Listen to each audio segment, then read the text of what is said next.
We've all heard of Napoleon. It's a legendary French emperor who conquered much of Europe in the early 1800s. But what if I told you that one of the greatest military minds in history lost a battle to an army of bunnies? It's no joke. And this story is guaranteed to raise some whiskers. In 1807, Napoleon's army had just defeated the Russians and Prussians at the Battle of Jena and Auerstedt.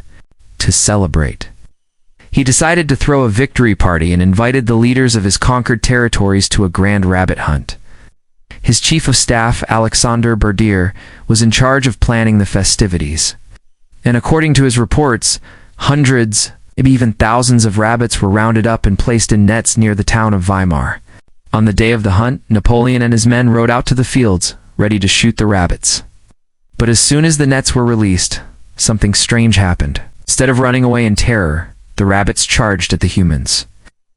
Many of them had never seen a wild rabbit before, and assumed they would behave like their domesticated counterparts. But these rabbits weren't scared of the hunters. They were hungry for action. As Napoleon and his men tried to make their way through the panicked crowds, they were met with flying fur and flashing claws. The emperor's hat and coat were ripped to shreds as the rabbits swarmed him. His guards struggled to protect him, but there were too many bunnies and not enough bullets. It's hard to say exactly what kind of rabbits these were, but luckily, a French soldier captured one of the attackers and brought it back to the emperor. Apparently, it was a small, brown, ordinary-looking animal that seemed completely tame. Because farm-raised rabbits are used to being fed by humans, they don't have much natural fear of us. So it's possible that this was just a group of hungry bunnies that thought their human friends had brought them food? Whatever the reason, one of history's most powerful men was brought low by a swarm of fluffy little pacifists.